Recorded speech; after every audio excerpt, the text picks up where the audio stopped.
কাঁচা কুলে টক মিষ্টি ঝাল ঝাল আচার। এই কুল দিয়ে যে এত সহজে আচার বানিয়ে নেওয়া যায় না দেখলে বিশ্বাস হবে না। কুল শুকানোর কোনো ঝামেলা থাকবে না। কাঁচা কুল দিয়ে এমন আচার বানিয়ে নিতে পারবেন।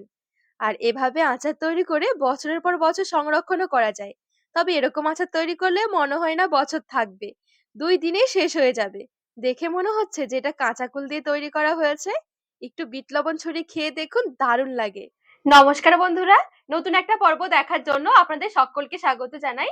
আজকে বানিয়ে দেখাবো কাঁচা পাকা টক কুলের টক মিষ্টি ঝাল ঝাল আচার। রোদে দেওয়ার ঝামেলা ছাড়াই এই আচার বানিয়ে সংরক্ষণ করতে পারবেন বছরের পর বছর। চলুন, আশা করছি আজকের এই কুলের আচারের রেসিপি অনেক ভালো লাগবে। আর এখন দেখবেন, খেয়াল করলে বাড়ির আশেপাশে এই কাঁচা পাকা কুলগুলো প্রচুর দেখা যায়। এগুলো নিয়ে শুধুমাত্র ধুয়ে কিন্তু আচারটা বানিয়ে নিতে পারেন। আর এই কুলের আচার তৈরি করতে গেলে আমরা কিন্তু অনেকেই জানি যে শুকনো কুলের দরকার হয়। মানে এই কুলগুলোকে রোদে শুকিয়ে তারপরে আচার তৈরি করতে হয়। তো আজকে আমি রোদে দেওয়ার ঝামেলা ছাড়াই, কুল শুকনো ঝামেলা ছাড়াই কিন্তু এই কাঁচা কুল দিয়ে আচারটা বানিয়ে দেখাবো।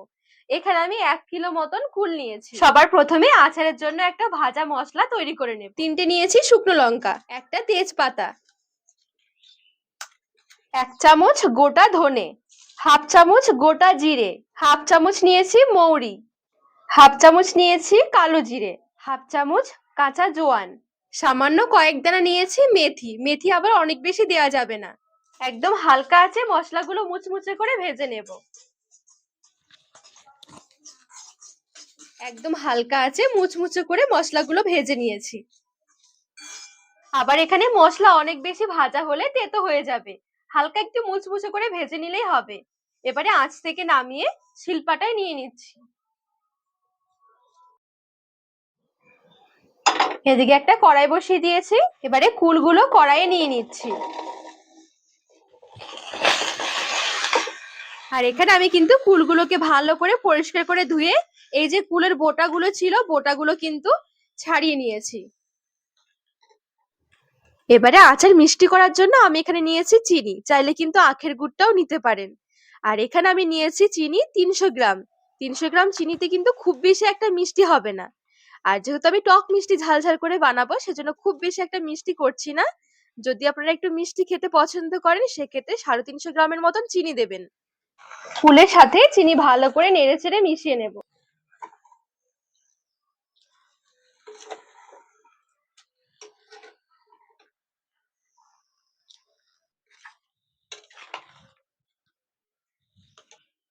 আর এই চিনিটা গলানোর সময় কিন্তু অবশ্যই গ্যাসের আঁচটা একদম হালকা থেকে মিডিয়াম আঁচের মাঝামাঝি রেখে দিতে হবে।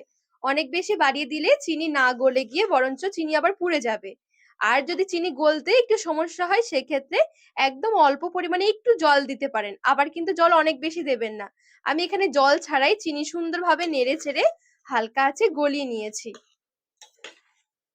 এবারে যেটা করতে হবে, চিনির রসের মধ্যে কুলগুলো আস্তে আস্তে করে পাক দিয়ে নিতে হবে।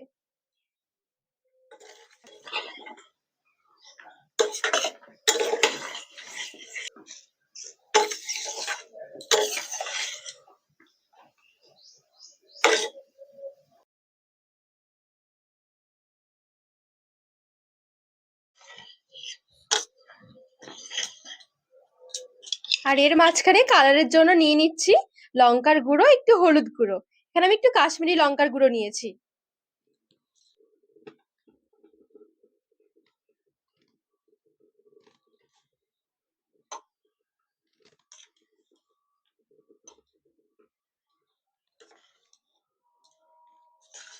এবারে গ্যাসের আঁচটা মিডিয়াম থেকে লো আঁচের মাঝামাঝি রেখে সমানে নেড়ে ছেড়ে এটা পাক দিতে থাকতে হবে। আর এখানে দেখবেন পাক দিতে দিতে খুব সুন্দর একটা কালার আসবে। আর তাছাড়া যে কুলগুলো ছিল, কুল কিন্তু ভেঙে এরকম ঠিক একদম মাখো মাখো হয়ে যাবে। আর এখানে আস্তে আস্তে করে পাক দিয়ে দিয়ে এটা শুকিয়ে নিতে হবে। আবার অনেক বেশি গ্যাসের আঁচটা বাড়িয়ে পাক দেওয়া যাবে না, তাহলে কি সুন্দরভাবে এটা পাক হবে না। যেহেতু কাঁচা কুল, একটু ভালো করে এর চিনি রসের মধ্যে পাক দিতে হবে। এতে করে টেস্টটা অনেক বেশি ভালো লাগবে। কাঁচা কুলের যে একটা স্টিকি ভাব থাকে, সেই ভাবটা কিন্তু আর থাকবে না। আর এখানে মোটামুটি 15 থেকে 20 মিনিটের মতো নেড়ে ছেড়ে পাক দিতে হবে। আচারটা এখানে অনেকটাই মাখো মাখো হয়ে এসেছে। এবারে এদিকে যে আমি এই মশলাগুলো ভেজে রেখেছি, মশলাগুলো গুঁড়ো করে নেব।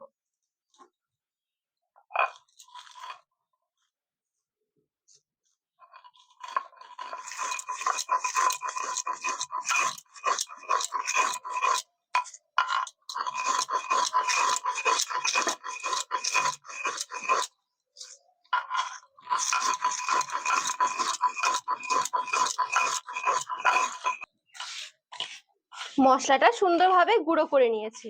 আর এখানে কিন্তু আমি একদম ফাইন পাউডার করিনি, একটু খসখসে রেখেছি। আচার খাওয়ার সময় যখন মুখে পড়বে দেখবেন দারুণ লাগবে খেতে।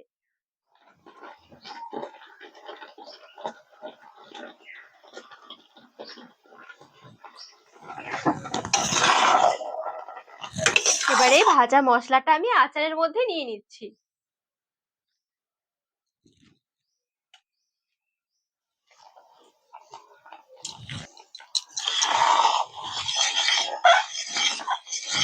ভাজা মশলা দিয়ে ভালো করে নেড়েচেড়ে মিশিয়ে নেব। আর এখানে আচার অনেকটাই কিন্তু মাখো মাখো হয়ে এসেছে, আর বেশিক্ষণ রান্না করতে হবে না, মোটামুটি অনেকটাই রেডি। আর সব শেষে নিয়ে নিচ্ছি হাফ চামচ বিট লবণ, 1 চামচ নিয়েছি ভিনিগার।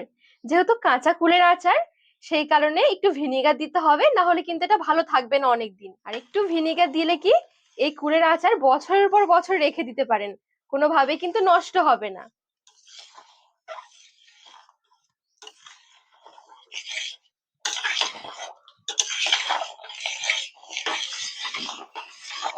তো এখানে কিন্তু আচার প্রায় রেডি।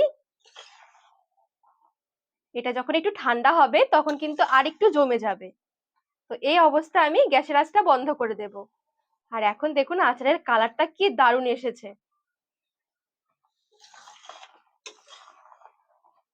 যখন আচার আরেকটু ঠান্ডা হয়ে যাবে তখন দেখবেন কালারটা আরো দারুণ আসবে। এবারে গ্যাসের আঁচ থেকে কড়াইটা নামিয়ে আচার ভালো করে ঠান্ডা করে নেব।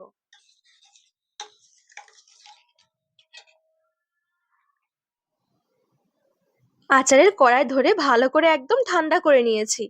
আর এটা কিন্তু যত রেখে রেখে খাবেন আচারটা তত বেশি খেতে ভালো লাগবে।